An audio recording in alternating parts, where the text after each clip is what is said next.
Bullies mock the quiet kid, unaware he's the son of a Mafia boss. Vincent Carter slammed Luca Romano's locker shut, narrowly missing his fingers. Luca didn't flinch, he never did. His dark eyes remained steady as he stared at the group surrounding him. "What's wrong, Romano? Cat got your tongue?"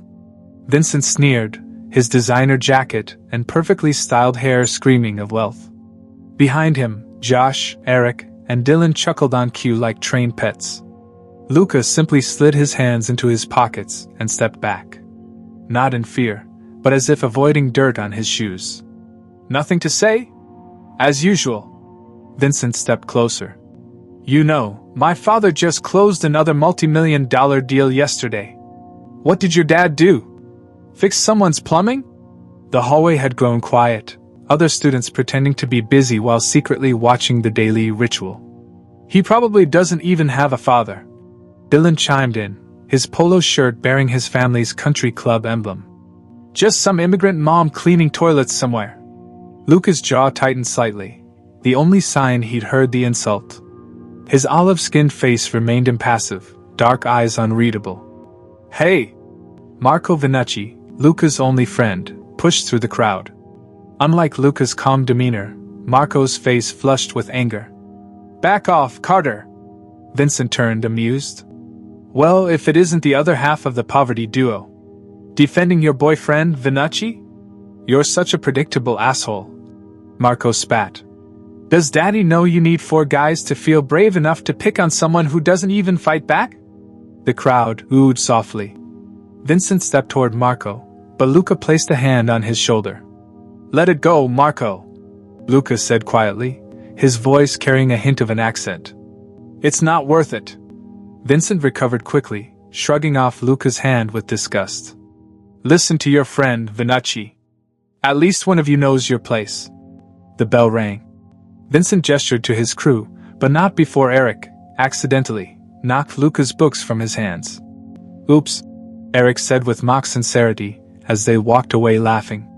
Marco helped collect the papers. "I don't get how you stay so calm. I'd have broken Vincent's perfect nose by now." "Violence isn't always the answer," Luca replied, methodically gathering his notebooks.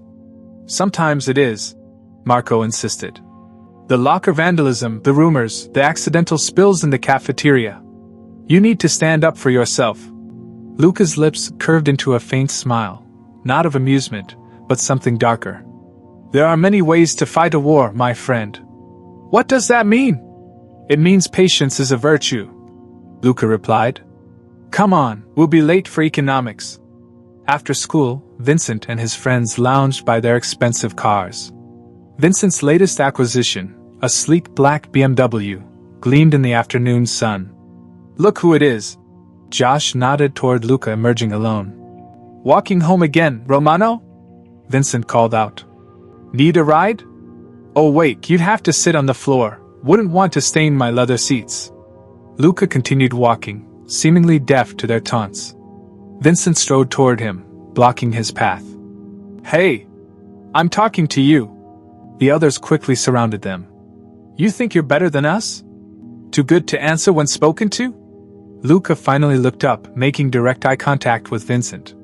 Something in that gaze made Vincent hesitate, a coldness, a depth that seemed out of place in a high school student. "Excuse me," Luca said quietly. "I need to go." Vincent shoved Luca's shoulder.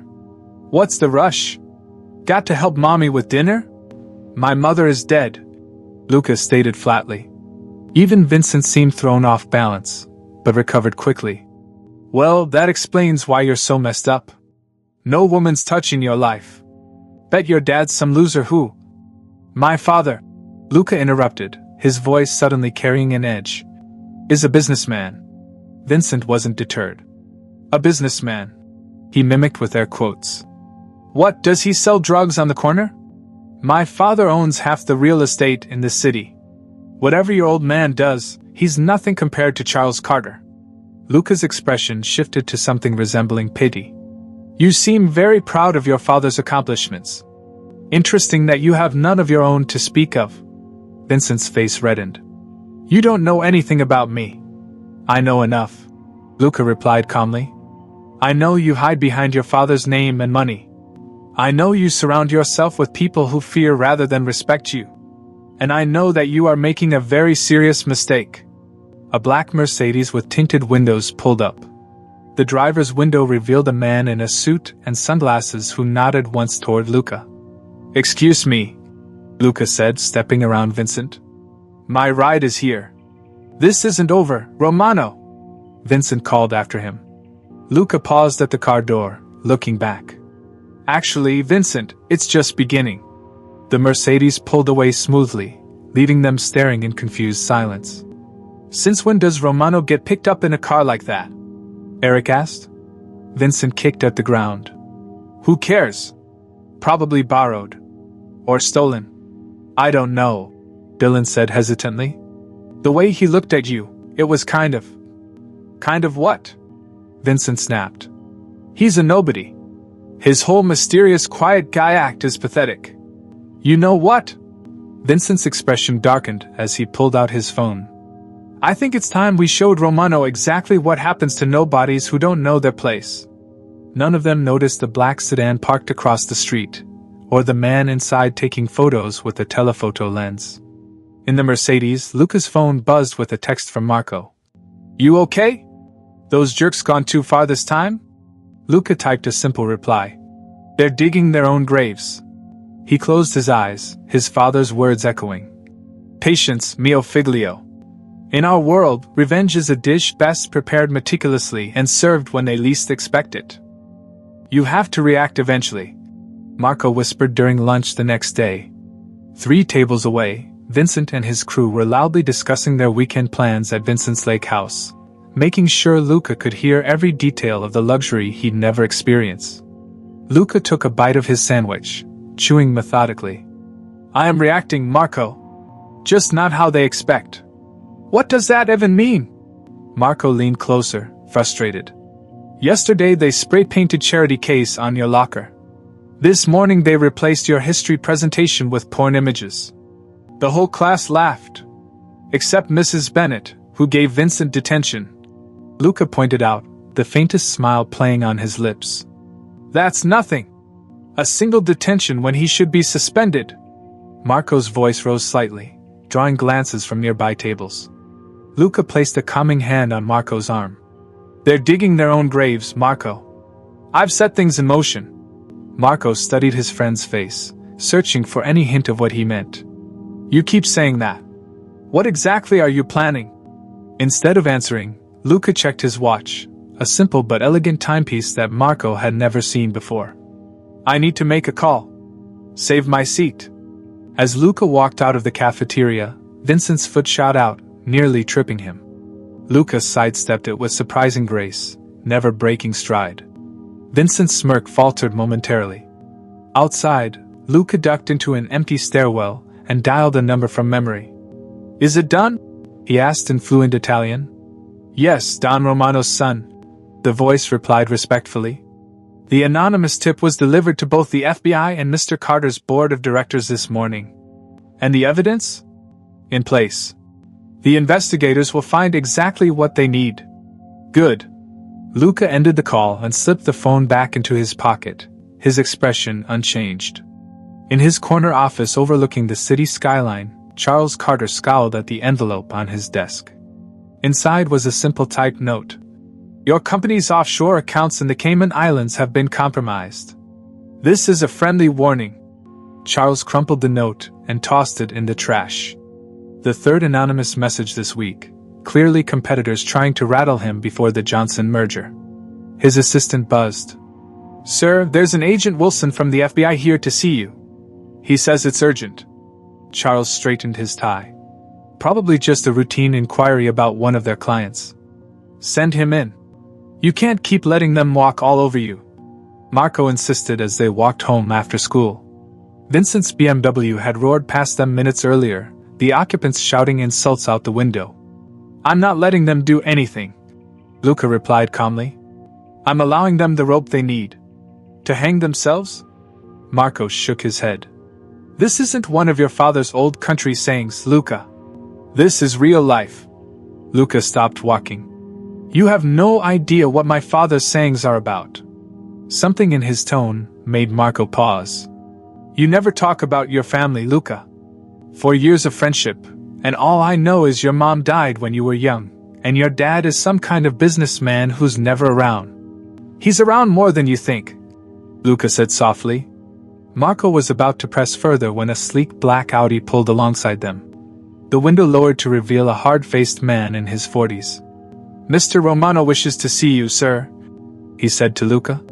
Luca nodded. Marco, I'll see you tomorrow.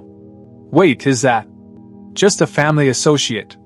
Luca cut him off, opening the car door. Don't worry about it. As the Audi drove away, Marco stood puzzled on the sidewalk.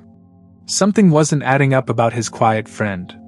Alessandro Romano was not a tall man, but he commanded presence. In his private study, surrounded by leather-bound books and antique weapons, he listened as his son detailed the bullying situation. And you're certain this Carter boy is the ringleader? Alessandro asked, swirling amber liquid in a crystal glass. Yes, father. Along with 3 others, Josh Sterling, Eric Montgomery, and Dylan Pierce. Alessandro nodded thoughtfully. Their families? Charles Carter, Real Estate Development and Venture Capital.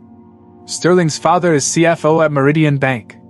Montgomery family owns a shipping company. Pierce's mother runs an upscale salon chain. A smile creased Alessandro's weathered face. You've done your research, figlio mio. You taught me to know my enemies, Luca replied. And what would you have me do about these children? Luca met his father's gaze evenly. Nothing directly. I've already initiated the first stage. The anonymous tips about Carter's illegal practices have been delivered. I just need your contacts in banking and law enforcement to ensure the evidence isn't overlooked. Alessandro studied his son with pride. Not violence, but strategy. You truly are my son. He raised his glass slightly. Consider it done. The next morning, Charles Carter's phone wouldn't stop ringing. Board members, lawyers, even the company's PR team, all panicking about the FBI's unannounced visit and the rumors already swirling among investors. It's a mistake, Charles insisted to his lawyer. Someone set me up. The offshore accounts are in your name, Charles, his lawyer replied grimly. And the paper trail leads straight to you. This looks bad. Charles loosened his tie, suddenly feeling the walls closing in. A text from his son didn't help his mood. Dad, I need $5,000 for a new TV. Josh and the guys are coming over. Angrily, he typed back. Not now, Vincent. We have serious problems. At school, Vincent frowned at his phone. His father never refused his requests. Something was wrong. The thought was quickly forgotten when he spotted Luca entering the building. Hey, Romano, he called out. We have something special planned for you today. As Luca turned, his face expressionless as always, Vincent felt an unexpected chill at the slight smile playing on the quiet boy's lips. I'm looking forward to it, Luca replied, his dark eyes reflecting something Vincent couldn't quite identify. I have plans for you too. Vincent's phone buzzed during calculus. His father never called during school hours. Something was wrong. I need to take this, he muttered to Mr. Peterson, who frowned but nodded. In the hallway, Vincent listened as his father's normally confident voice cracked with strain. The FBI froze our main accounts this morning, Charles Carter explained. All company assets are under review. I've got lawyers working on it, but... His voice trailed off. What does that mean for us? Vincent asked, the implications slowly dawning on him. It means watch your spending. No more parties. No new clothes. Nothing until we sort this out. The line went dead before Vincent could protest. He stood in the empty hallway stunned. This couldn't be happening. Not to the Carters. Back in class, Vincent noticed Luca watching him with those unnervingly calm eyes. Had he been smirking? Vincent forced a confident expression, but his mind raced with his father's words. By lunchtime, the news had spread through business circles. Charles Carter, under federal investigation. Stock prices plummeting. Investors pulling out of deals. Josh Sterling found Vincent at their usual table. Dude, my dad just called. What the hell is happening with your family's company? Vincent stabbed at his salad. Nothing. Just a misunderstanding. My dad says the feds are claiming tax fraud and illegal kickbacks on those downtown developments. Josh persisted. He's freaking out because our bank handles all your family's accounts. Before Vincent could respond, his phone lit up with notifications, social media buzzing with news about Carter Enterprises. Someone had leaked details of the investigation to the press. Across the cafeteria, Luca sat alone, Marco absent with the flu. He methodically ate his lunch while typing occasional messages on his phone. What do you mean, fired? Josh's father shouted into his phone that evening. I've been with Meridian Bank for 15 years. Josh paused in the doorway, listening as his father's face grew redder. Because of my connection to Charles Carter? That's absurd. I had nothing to do with those accounts. After the call ended, his father sat heavily at his desk, head in hands. Dad? What's going on? I've been terminated. Effective immediately. His voice was hollow. The bank is distancing itself from anyone with ties to Carter Enterprises. Josh felt a chill. But that's not fair. His father looked up, face ashen. Life rarely is, son. Eric Montgomery strutted into the police station, confident the situation was a misunderstanding. His older brother couldn't possibly be involved in drug smuggling. Through our family's shipping company? That's ridiculous, he told the desk sergeant. My parents built that business from nothing. The sergeant's expression remained impassive. Your brother was caught with 50 kilos of cocaine hidden in a container from Colombia. An anonymous tip led directly to him. Eric's stomach dropped. Can I see him? After processing. The DA is pushing for maximum charges since the evidence suggests this has been going on for years. As Eric left the station dazed, his phone chimed with a text from Vincent. My dad's company is collapsing. What the hell is happening to us? Dylan Pierce found his mother in tears at their kitchen table, surrounded by papers. They're shutting down all 5 salon locations. She sobbed. Health department found critical violations at every site. I don't understand. We just passed inspection last month. Dylan picked up one of the reports. Black mold. Contaminated products. Unlicensed technicians. None of it made sense. There has to be a mistake, he insisted. His mother wiped her eyes. The fines alone will bankrupt us, even if I could reopen. Everything I've built, gone. Dylan's phone buzzed with messages from Eric and Josh, sharing similar tales of sudden disaster. 2 weeks later, Vincent slumped in his seat as Principal Harris lectured him about his 3rd detention that week. Your behavior has been increasingly problematic, Mr. Carter. The fighting, the disrespect toward teachers. Josh started that fight, not me. Vincent interrupted. Regardless, your privileges are suspended. No parking on campus, no access to the senior lounge, and you're off the lacrosse team until further notice. Vincent gaped. That's not fair. You never cared about anything I did before. Principal Harris's eyes narrowed. Perhaps that was my mistake. Times change, Mr. Carter. Your family name doesn't carry the weight it once did. The truth of those words hit Vincent like a physical blow. In the school hallway the next day, Vincent watched as former friends scattered at his approach. Overnight, he'd become toxic. Association with Vincent Carter now meant social suicide. Even Josh, Eric, and Dylan were pulling away, each absorbed in their family catastrophes. Their group text chain, once filled with party plans and cruel jokes, now contained only desperate theories about their collective misfortune. Vincent spotted Luca at his locker and approached, needing someone to blame. Enjoying the show, Romano? He hissed. Luca turned, his expression neutral. I don't know what you mean. Everything is falling apart, and you're the only one who seems happy about it. I'm not happy or sad about your situation, Luca replied. Though I find the timing interesting. Something about his tone made Vincent pause. What timing? Luca closed his locker. Just an observation. Your family started having problems right after you escalated your activities against me. You think this has something to do with you? Vincent laughed bitterly. That's delusional. Luca shrugged. Perhaps. Or perhaps there are consequences in this world that money and privilege can't shield you from. As Luca walked away, Vincent stood frozen, a cold sensation creeping up his spine. For the first time, he wondered if the quiet boy wasn't quite what he seemed. That night, Vincent looked up, Romano, online. Nothing significant appeared until he added business and his city name. A single article mentioned in Alessandro Romano as a private investor with suspected ties to organized crime families. Vincent stared at the screen, pieces slowly clicking together in his mind. The whispers followed Vincent through the hallway like persistent ghosts. 3 weeks into his family's downfall, Westlake Prep had transformed into unrecognizable territory. Where students once parted like the Red Sea for him and his crew, they now watched with barely concealed schadenfreude as the former kings of the school navigated their new reality.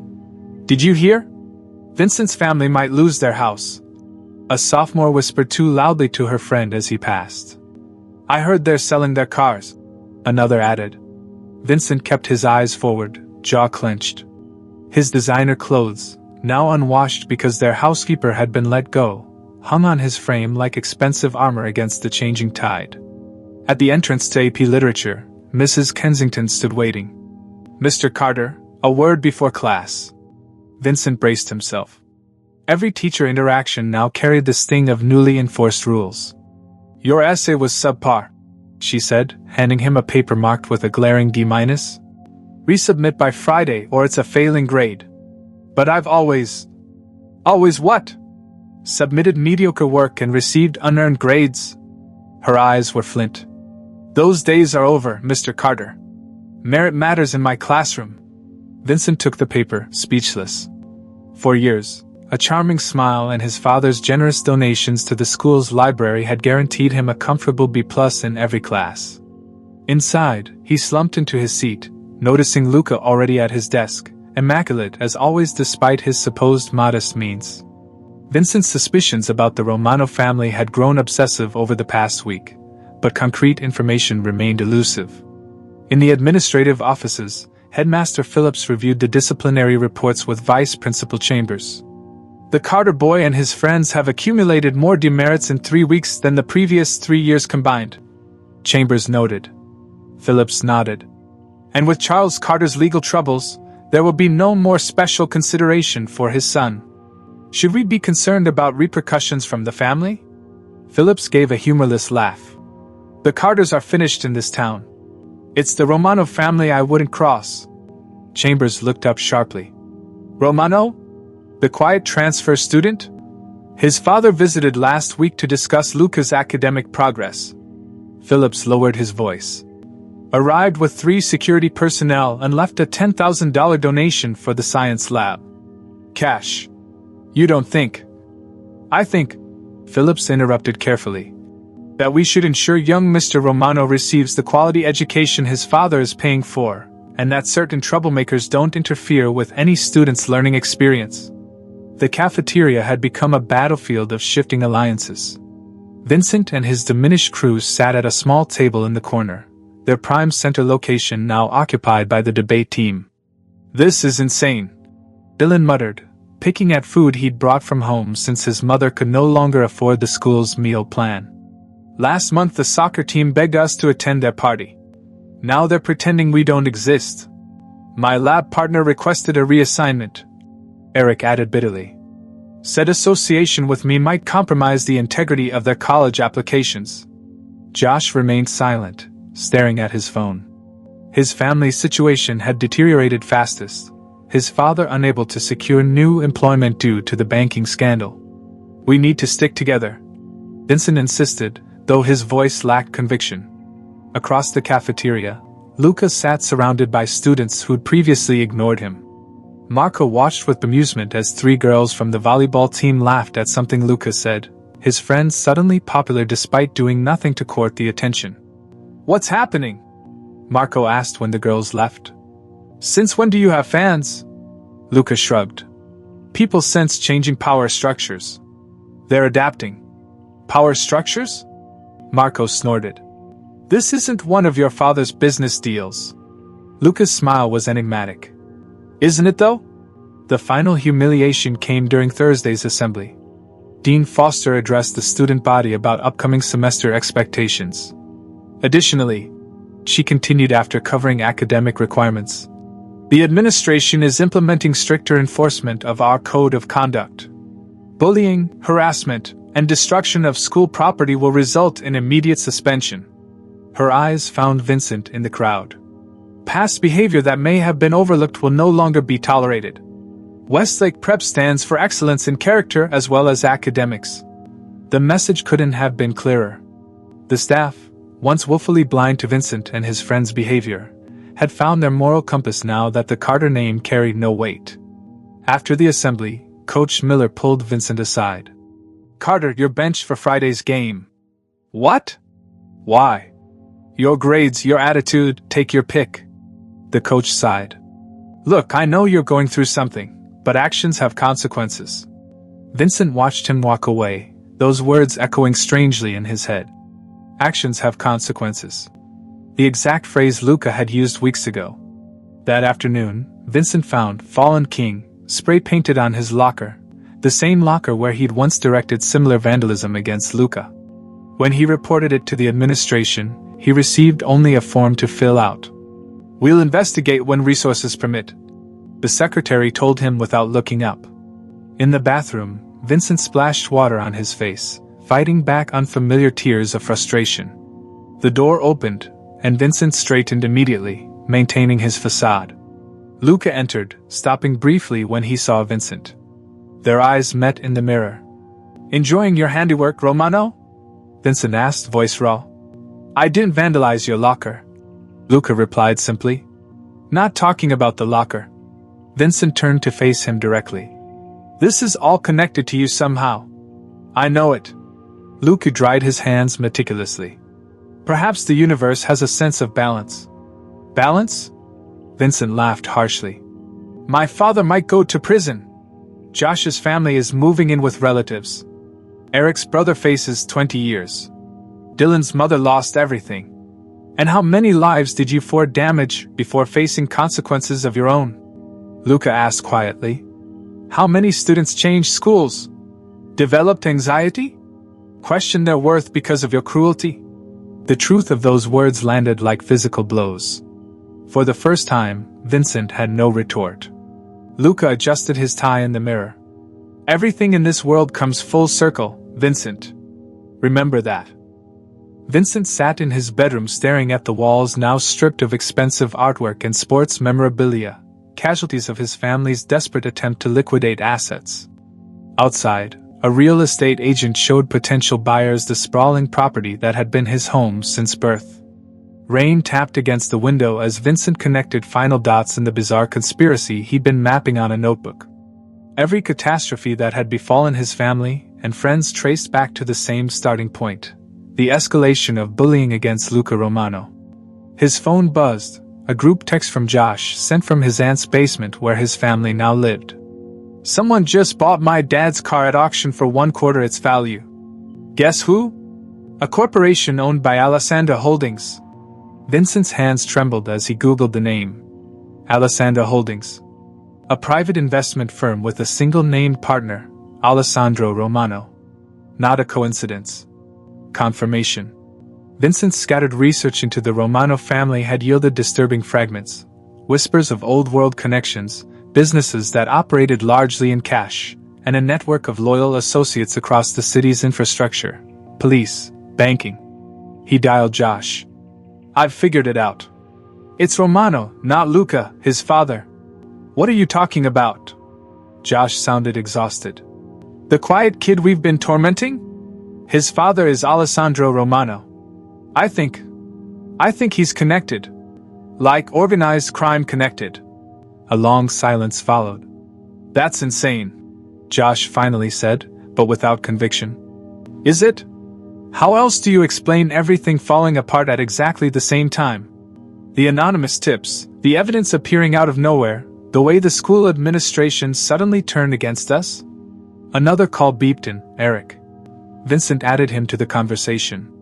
"My brother just called from jail," Eric said without preamble. "He asked if I'd been messing with the Romano kid.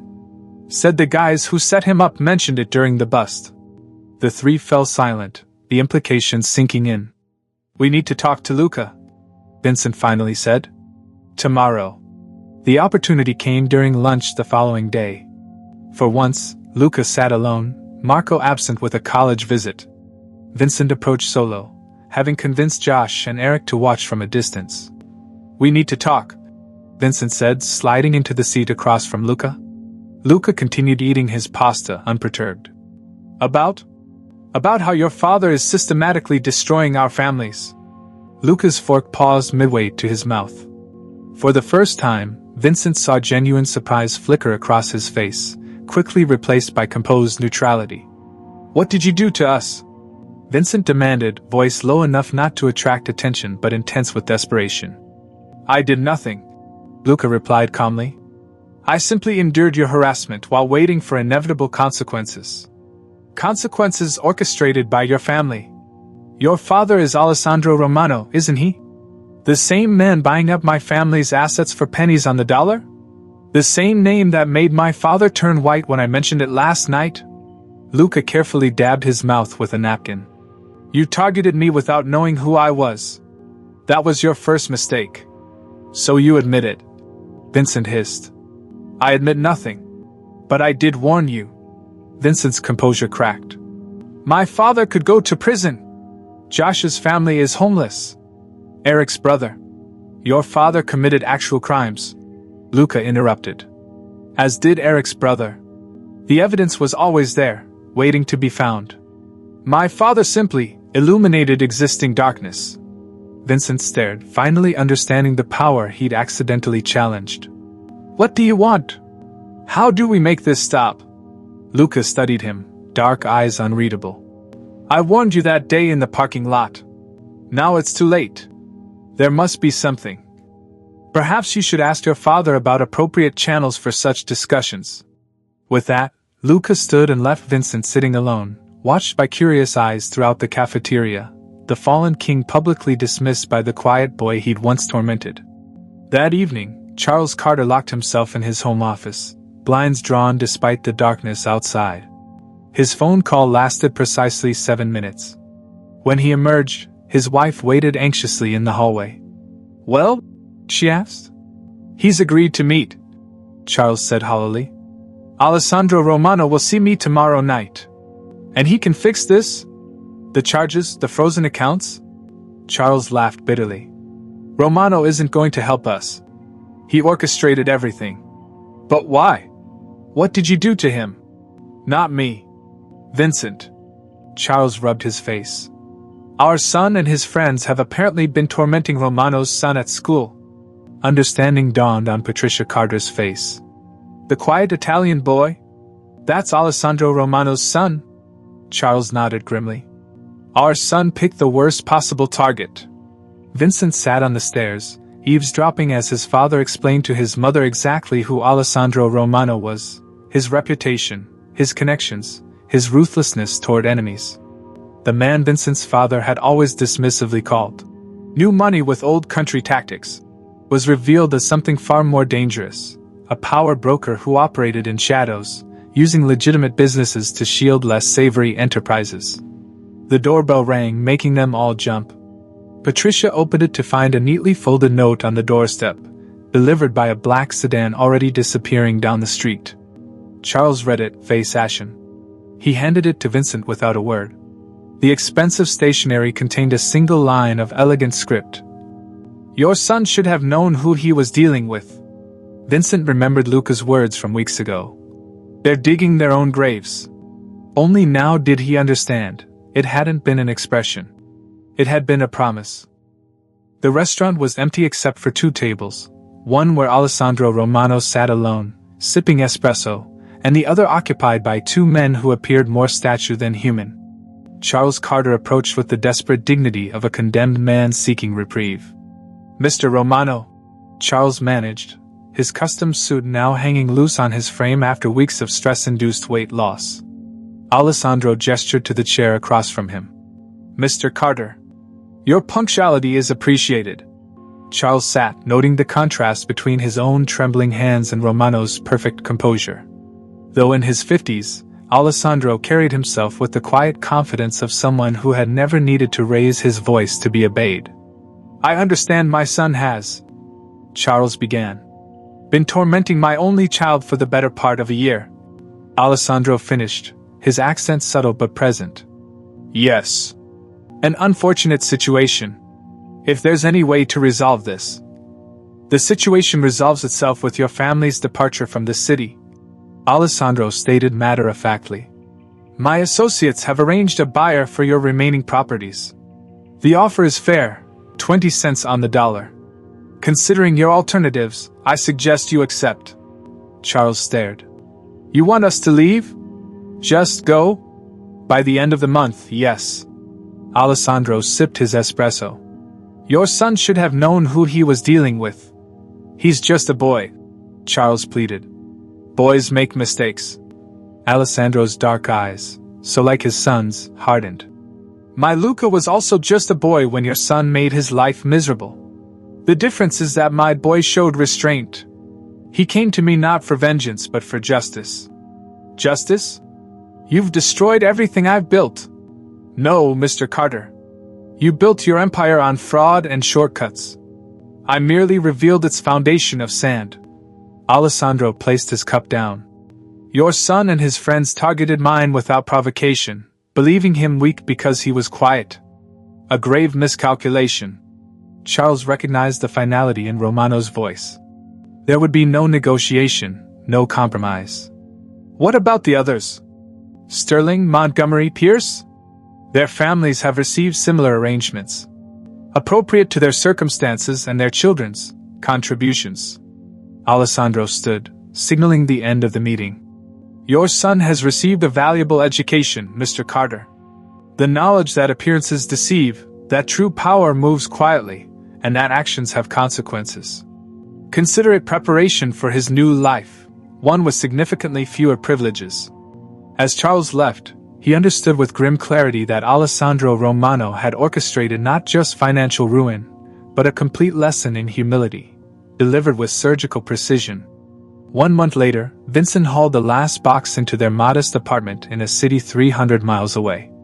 His father had secured a middle management position through an old college friend, a stunning fall for a man who once commanded boardrooms. Their family name, once a golden key, now carried the tarnish of scandal and disgrace. Vincent had enrolled in public school where nobody knew him, or cared who he had been. Back at Westlake Prep, subtle but significant changes had transformed the social landscape. The space once dominated by Vincent and his crew now belonged to a diverse collection of students who'd previously existed on the fringes. Luca remained as quiet as ever, but the perception around his silence had shifted. Where before he'd been invisible, now his presence commanded a peculiar respect. No one could quite explain the change, but rumors persisted, whispers about his family, his connections, the mysterious downfall of the school's former elite. Romano, a senior lacrosse player, nodded deferentially as Luca passed in the hall. Others made similar gestures, not friendship exactly, but acknowledgement. Recognition. At lunch, Marco watched this curious phenomenon with amusement. "You're like a celebrity who never gives interviews," he joked. "Everyone's afraid of you now." "Fear isn't the goal," Luca replied, stirring his coffee. "Respect is. Well, mission accomplished. Nobody will ever mess with you again." Marco leaned closer. "So, was this all planned? From the beginning?" Luca considered the question. Around them, the cafeteria hummed with activity, students laughing, studying, living their teenage lives free from the hierarchy that had once oppressed many of them. In his pocket, Luca's phone vibrated with a message from his father. "The Monaco situation requires attention this weekend. Time you learned international operations. Planned?" Luca finally responded to Marco, a slight smile playing at his lips. "Not entirely. My father simply taught me that patience is more powerful than impulse, and that true strength lies in knowing when to strike." "But you knew who your targets were, what would hurt them most?" Marco pressed. "I observed. I listened. I learned what mattered to them: status, reputation, family legacy. Then I simply applied pressure to the right points." Marco shook his head in disbelief. You destroyed 4 families without ever throwing a punch. I revealed what they already were. Luca corrected, taking a sip of his espresso. Vincent and his friends chose their path long before crossing mine. Still, it's kind of terrifying when you think about it. Luca shrugged.